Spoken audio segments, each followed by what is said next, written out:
Is it possible to eat what you want and still see stable and predictable blood sugars after meals? Now, as somebody living with type 1 diabetes, today I want to talk to you about what it's like to look at different diet options, not feel locked into the same one, and of course the 3 key factors that you need to take into consideration and master if you expect to see stable blood sugars after any meal. Let's get into our theme song. I've spent the last 10 years pushing the limits while identifying trends and patterns in my type 1 diabetes management. Follow along as I learn, apply, and share the fitness, nutrition, and lifestyle strategies that I've learned from diabetes experts around the world. The real question is, how can we live fearlessly with diabetes while maintaining stable blood sugars? This podcast is here to give you the answer. My name is Matt Vandervecht, head coach and co-founder of FTF Warrior, and welcome to Pardon My Pancreas. Alright, so if you've been following along the last couple of episodes, we've been going through different diets and how they impact blood sugars. And so as someone living with type 1 diabetes myself, as well as a nutritionist and certified master fitness trainer, I've been going through these different exercises and meals and activities and lifestyles over the years, documenting my progress and letting you know about what I learned. And of course, when I was going through the different dietary shifts, I came across some very interesting different observations, different data points, different results as I was going through them. And as you may have picked up, I've checked out, the results behind keto, even though I was never 100% keto, I was never actually in ketosis, but following a lot of the similar protocols, I checked out low carb, I checked out high carb, I checked out if it fits in your macros. The last episode we talked about going vegan and how I was vegan for 3 months. In fact, I was a stricter version of vegan, which is low fat, whole food, plant-based, requiring that you reduce your overall fat intake. Now, the takeaway from that last lesson, we're going to apply to this one and talk about the 3 key factors that you need to be aware of if you expect to shift between diets like I did and still see stable and predictable blood sugars. So, in today's episode, I'm going to show you a little bit about those transitional phases between the different types of diets that I was following and experimenting with, along with those 3 key factors, because I want you to have that opportunity to shift between different types of foods. I don't want you to feel locked into eating the same boring foods every single day for the rest of your life just in order to see stable blood sugars, right? Like, I get it, stable blood sugars are amazing. I love them too, but I want you to be able to live your life and actually enjoy food, especially if you're going out with family, friends, or traveling, right? So, the transitions between these different dietary choices that I had, it started with more of a keto approach because honestly, and if you've heard the full story, you know the background for this one, I was at one point in my life scared of taking insulin. And for me, I was like, oh, I just don't eat as many carbs and I can not take as much insulin. Cool, win-win. I'll just put a band-aid over that fear, right? I learned to slowly reintroduce taking an accurate amount of insulin back into my life. I found myself kind of eating low carb, and then over the course of eating low carb was like, I do miss a lot of foods though. Like my blood sugars are cooperating. I don't have to be fearful about the insulin I'm taking because it's not like absurd amounts like I used to take, but I miss the carbs. And then of course, over the course of the next couple of months after that, found this new way of living, doing some research on my own that if you go vegan, it can help with type 1. And I was like, all right, I'll give that a shot too. And when I looked back at these different diets that I was kind of experimenting with and finding myself just kind of rolling through diet to diet to diet every couple of months, I was switching it up. The transitional period between diets was actually quite challenging. That period of time, I noticed my insulin sensitivity change, so my insulin needs overall, to simplify it, my insulin to carb ratio, right, the bolus, how much insulin I was taking for my meals. My basal insulin shifted dramatically. My correction factors shifted dramatically. The way that I was digesting shifted. The way that I felt after meals shifted. So, being more in the keto realm or the low carb realm, you've got lots of fats and proteins. My overall satiation was incredibly high. I felt full all the time. And that's one of the pros between proteins and fats, is that they keep you fuller longer, right? And then as I shifted to the vegan lifestyle, recognizing that I felt more energetic, I felt clean, I felt like a fine-tuned machine, right? But I was always hungry. It was never ending. I would finish my meal and then be looking around for like, what's the next meal?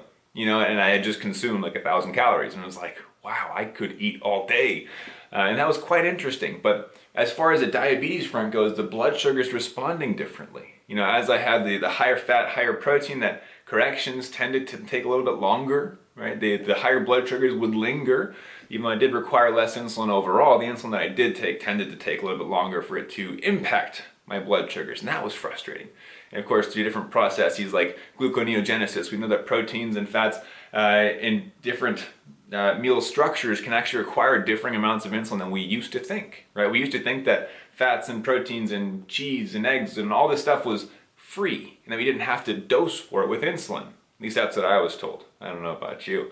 But through the years, they've understood and uncovered that this new research is showing that we actually need insulin for higher amounts of protein and fats, and how this is impacting our blood sugars in the long term. It's not just basal that needs to be adjusted, it's actual correction or preemptive corrections for the protein rise. And it's interesting data that shows after I went vegan, all of the notes that I took, how I reduced my overall insulin by 70%, which is insane when you really take a second to think about that. 70% reduction of insulin overall. Definitely a notable piece of data there, and I did take note. So with these different transitions, what I came to recognize is that it's not necessarily that one specific diet works for people living with type 1 diabetes. There is no magic diet, right? Even though a lot of people tend to push or be drawn to the lower carb lifestyle, that's not the one diet that you have to follow. In fact, you have a choice. But what people get stuck in is they pick the low carb because it's a band-aid fix, right? It makes life easier, you're taking less insulin, you still get to eat a good amount of food, there's less margin for error, you don't have to worry as much about messing up your insulin to carb ratio if you don't have very many carbs in the first place, right? And that's the whole point behind the ratio. If the ratio is off and you have a ton of carbs, you're going to miss by a lot. But if you're off and you have just a little bit of carbs, you're not going to miss by very much. Blood sugars shouldn't be too difficult to manage. That's kind of the idea behind low carb. But with that being said, when people do go to low carb, I just recognize my face is all sorts of covered by the sun. Let's get that covered up. There we go. What I did notice though, is that when people go into low carb or go into keto, they find that they are locked in, essentially. And this is because when they get into this pattern of eating, this pattern of macronutrient restriction, right? There's restriction of carbohydrates, that when they do introduce carbohydrates, like a hamburger, fries, and a milkshake, let's say you go out and get some pizza with some friends, blood sugars are just messy. They're gnarly for the rest of the night. They're very difficult to control. And we see that experience as, oh no, I can't have carbs. Carbs are the devil, right? And all of a sudden it becomes this life of restriction because we think that low carb must be the only way that we can possibly see stable blood sugars. But then people on the other side of the equation, the low-fat vegan crowd or vegetarian, whatever they are, whatever they choose to be, they see that fats and proteins can cause some issues because they see that carbs, so long as they are covered properly, don't necessarily cause massive wild fluctuations, but they see the proteins and fats as like, oh man, but the proteins and fats hours later are gonna come and get you. Those are the worst thing ever, right? And there's kind of this battle, like almost this cultish separation of we're the low carbers, we're the keto people, we're the vegans, and everyone's kind of fighting for their own individual group, their tribe, right? And unfortunately, there's a lot of misunderstandings between them. And this is what I came to recognize through traveling through these different types of cultures, right? Sort of traveling, I don't know how to put that, but basically, as I was shifting through different dietary patterns, I recognized that there are three key factors that exist for everyone as we're going through the different types of meal structures and covering them with insulin as we see fit, right? So I can't tell you how much insulin to take, but what I can tell you is what to look for in order to apply your existing knowledge of how much insulin did you take. And those are the three factors of the, well, we'll just call them what they are, macronutrients, which if you don't know what that is, it is carbs, fats, and proteins. Basically everything that you eat is made up of carbs, fats, and proteins, okay? There are exceptions to the rule, but most foods have some level of carbs, fats, and proteins in them, and if they don't, likely other pieces of your meal probably do, unless you're extremely hyper-restricted and you've completely removed one of the macronutrients from your diet, which is unlikely. Most people have at least trace amounts of them. But with these three macronutrients, okay, carbs, fats, proteins, what we notice is that the different shift between diets is not that one diet is better than the other, It's that strategies have been built around certain macronutrient percentages. Now, some of this is going to sound way high level. It might be going over your head. Very few people understand the concept of macronutrient shifts, or the percentages as we see them differ throughout the day for different types of diets. Most of the time, we just eat similar foods. We are creatures of habit, right? If I say that I'm low carb, I'm going to steer away from carb heavy meals. Oh, can't have pasta. Oh, can't have rice, right? And you've built these rules around your diet. And so you're unaware of the rules that you're already following, which is a macronutrient percentage profile. And so what I've noticed as I shifted between these different diets is that it's not necessarily one specific set of rules that you need, but rather the habits and knowledge gained through each type of diet. So if you were to go from low carb, spend 2 years doing that, to keto, spend 2 years doing that, to vegan, spend 2 years doing that, to paleo, spend 2 years doing that, and just kind of shift through each of the diets, the 2 years of each diet practice, we can call it, you would have built up knowledge, you would have built up habits, you would have built up skills in order to see blood sugar stabilize through those different types of diets. So what we see is that the pre-bolus needs to shift, the bolus amount needs to shift, the potential need for a split bolus needs to shift, or taking 2 doses if you're MDI, or an extended bolus, or square wave, or dual wave, all the different terms for it, basically taking a second set of insulin to cover a delayed rise of proteins and fats. If it's enough, that's a different conversation though. But between the different diets, you're gonna see different strategies needed in order to see stable blood sugars for your specific diet. And if you're shifting between low-fat vegan to keto to low carb to eat whatever you want because it's Friday, you're gonna see that you need to have a dynamic strategy that adjusts to each different type of diet, right? So if you're going out, let's say with your vegan friends, and today I'm gonna be vegan, cool, well that's likely gonna be higher carb in most cases, and you're gonna have to adjust. And then the next day you're like, oh, I'm going out with my friends who are all keto, so we're just having specific keto-friendly meals, really high fat content, super low carb and relatively low protein. Cool, way different strategy than if I were vegan, right? We're switching it all up. Now I'm going to low carb. Okay, now we have some carbs, but it's still pretty high in proteins and fats, so I have to take that into consideration. And a quick tip for you guys, because we're drawing this one out a bit. If you are looking at the macronutrients, okay, carbs, fats, proteins, we see that carbs have the most direct correlation with blood sugar spikes. Yes, if they're not covered properly with the right strategies. Fats delay the absorption of the foods, okay, delays gastric emptying of the digestive system.